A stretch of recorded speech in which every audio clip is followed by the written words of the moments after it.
Namaste and welcome to Storyboard.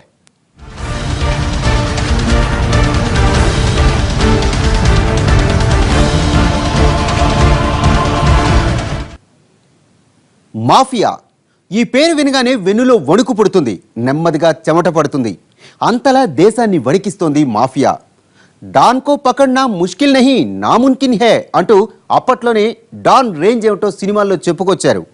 చాలా సినిమాల్లో don అంటే ఇలా ఉంటాడు అని కూడా చూపించారు. ఇలా దేశాన్ని వణికించిన డాన్లలో ఒకడైన చోటా రాజన్ పోలీసులకు చిక్కాడు. మరి మరో డాన్ దావూద్ దొరుకుతాడా? ముంబై మేఘాల్ని ముద్దాడే ఆకాశ హర్మ్యాలు, ఆ పక్కనే అతిపెద్ద మురికివాడలు.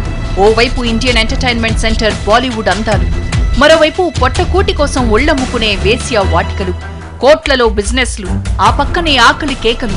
భారత వాణిజ్య కేంద్రం, gateway of India, stock market, ఇలా ముంబై గురించి చెప్పుకుంటూ పోతే ఆ చిట్టాకు అంతే ఉండదు. కానీ ఇవన్నీ ముంబైకి ఒకవైపున ఉంటే ఆ నగరానికి మరో చీకటి కోణం కూడా ఉంది. అది ముంబైకర్లతో పాటు యావత్ భారతదేశం వెన్నులోనే వణుకు పుట్టిస్తోంది. అదే ముంబై మాఫియా. ముంబై మాఫియా అంటే ఇదేదో ఆ సిటీకి సంబంధించిన మాఫియా కాదు. దాదాపు దేశమంతా విస్తరించిన మాఫియా, ప్రపంచమంతా వేళ్లూనుకున్న మాఫియా. ఎక్కడో విదేశాల్లో ఉన్న దావూద్ స్విచ్ చేస్తే ఇక్కడి మన ఊళ్ళో ఓ బల్బు వెలుగుతుంది. అక్కడ ట్రిగ్గర్ నొక్కితే బుల్లెట్ ఇక్కడ దిగుతుంది. ఒకప్పుడు మాఫియా అంటే నేర కార్యకలాపాలే, కానీ ఇప్పుడు తీవ్రవాద కార్యకలాపాలు కూడా. డబ్బులు వచ్చే ఏ మార్గాన్ని మాఫియా వదిలిపెట్టదు. ఎక్కడ డబ్బుంటే అక్కడ మాఫియా కన్నుంటుంది. ఎవడి దగ్గర సంపద ఉంటే వాడికి పాయింట్ బ్లాంక్ రేంజ్ లో మాఫియా గన్నుంటుంది.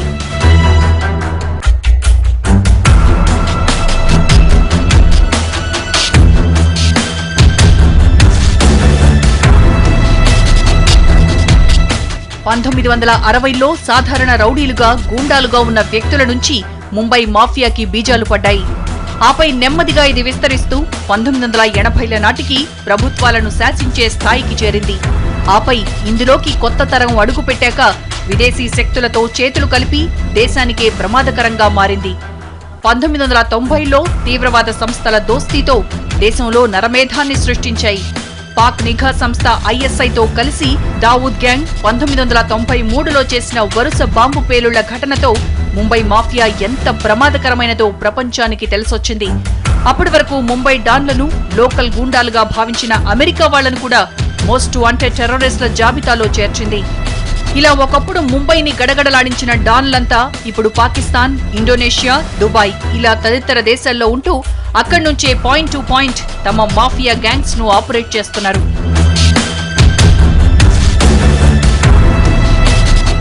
ముంబై డాన్ల గురించి ఎప్పటికప్పుడు వార్తలు వింటూనే ఉంటాం. కానీ వాళ్లు ఎలా ఉంటారన్నది మాత్రం ఎవరికీ తెలియదు.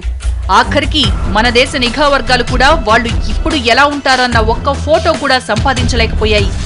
దావూద్ ఇబ్రహీం అనగానే 25 ఏళ్ల కిందట షార్జాలో మ్యాచ్ చూస్తున్న ఓ ఫోటో, తన రూమ్ లో దర్జాగా కూర్చున్న ఒక ఫోటో, అంతే. ఆ తర్వాత ఏదో బాలీవుడ్ ఫంక్షన్ లో ఓ నిమిషం వీడియో. ఇదే మన దగ్గరున్న ఆధారాలు. అసలిప్పుడు 60 ఏళ్ల వయసులో దావూద్ ఎలా ఉంటాడన్న విషయం ఎవ్వరికీ తెలియదు.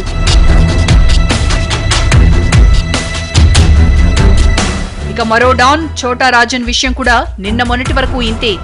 ఆయనవి కూడా 4-5 ఫోటోలు తప్ప ఎక్కువ సమాచారం ఎవరికీ తెలియదు. అయితే తొలినాళ్లలో అండర్ వరల్డ్ లో ఒకే గ్యాంగ్ గా ఉన్న దావూద్, చోటా రాజన్లు ముంబై వరుస పేలుళ్ల తర్వాత బద్ధ శత్రువులైపోయారు. ఒకరినొకరు చంపుకునేంత శత్రువులుగా మారారు. గడిచిన 25 ఏళ్లుగా ఈ ఇద్దరి మధ్య జరిగిన గ్యాంగ్ వార్కి వందలాది మంది బలైపోయారు.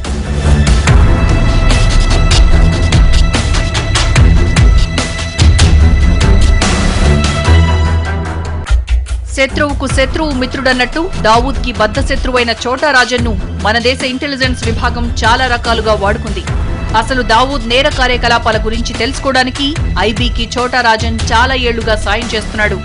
దానికి ప్రతిగా చోటా రాజన్ కి కొంత ప్రొటెక్షన్ కూడా ఇచ్చాయి. 2000లో ఇండోనేషియాలో ఓ హోటల్లో ఉన్న చోటా రాజన్ ను చంపేందుకు దావూద్ అనుచరుడు చోటా షకీల్ ప్లాన్డ్ గా వెళ్లాడు. దాదాపుగా రాజన్ గది వరకు వచ్చేసరికి రాజన్ కి విషయం తెలిసింది. వెంటనే 2వ అంతస్తు కిటికీ నుంచి దూకి పారిపోయాడు చోటా రాజన్. ఆ తర్వాత కూడా రాజన్ ను చంపేందుకు దావూద్ చాలాసార్లు ప్రయత్నించారు. ఇలాంటి టైంలో రాజన్ను ఇండియన్ ఇంటెలిజెంట్ గా వాడుకుంది. దావూద్ ఇబ్రహీం గ్యాంగ్ మీద తను కక్ష సాధించుకోవచ్చు, తనే బాంబే డాన్గా, బాంబేకే కాదు ఇండియాకే పెద్ద డాన్గా తయారవుదామనే ఉద్దేశంతో తన్ను తాను హిందూ డాన్గా, ఛోటా రాజన్ హిందూ డాన్గా తను పరిచయం చేసుకుంటాడు. అదే కాకుండా బాంబే పోలీసులకి, ఇంటెలిజెన్స్ వాళ్ళకి, ఐబీ వాళ్ళకి తను ఛోటా షకీల్ యొక్క నేర సంబంధం, దావూద్ ఇబ్రహీంకి సంబంధించినటువంటి నేర సంబంధమైనటువంటి వ్యవహారాలన్నీ కూడా ఇవన్నీ పోలీసులకు చేరవేయటం, వాళ్ళ గ్యాంగులో ఉండే మనుషులను కొందరు మట్టు పెట్టడం, వాళ్ళ గ్యాంగ్ చేసే పనులని కొన్నిటిని, వాళ్ళ గ్యాంగ్ చేసే పనులు అన్నింటినీ పోలీసులకు చెప్పి వాళ్ళ గ్యాంగులను అరెస్ట్ చేయడం, వాళ్ళ కార్యకలాపాలకి ఆటంకపరచడం, వాళ్ళపైన కేసులు రిజిస్టర్ చేయడం, వాళ్ళని అరెస్ట్ చేయించడం, ఇట్లాంటివన్నీ చేసిన తర్వాత ఛోటా రాజన్కి ఈ దావూద్ ఇబ్రహీంకి పెద్ద రైవల్రీ స్టార్ట్ అయింది. అయితే నిజానికి దావూద్ ఎక్కడ ఉంటాడన్న విషయం మన ఐబీ అధికారులతో పాటు చాలా మందికి తెలుసు. పాకిస్తాన్లో కరాచీలో దావూద్ ఇంటి అడ్రస్ కూడా తెలుసు. కానీ అక్కడికి వెళ్లి పట్టుకోవడానికి మాత్రం వీలు పడదు. దావూద్ తన కుమార్తె పెళ్లికి ఎంచక్కా వచ్చి వెళ్లినా అతని ఫోటో కూడా సంపాదించలేకపోయారు. కానీ దావూద్ గురించి అణువణువు తెలిసిన వ్యక్తి ఒక్కడే ఉన్నాడు. అతనే ఛోటా రాజన్. తన నేర రహస్యాలన్నీ దావూద్ ప్రయత్నిస్తున్నాడు. మరిప్పుడు ఆ ప్రాణ భయంతో లొంగిపోయాడో లేక టైం బాగాలేక దొరికిపోయాడో తెలియదు, కానీ ఓ డాన్ మాత్రం పోలీసులకు చిక్కాడు. మరి ఆయన దగ్గరున్న సమాచారంలో దావూద్ను మన నిఘా వర్గాలు అరెస్టు చేస్తాయా లేదా అన్నదే తేలాల్సింది. అసలు ఈ మాఫియాకు బీజాలు ఎక్కడ పడ్డాయి? ఓ షార్ట్ బ్రేక్ తర్వాత చూద్దాం.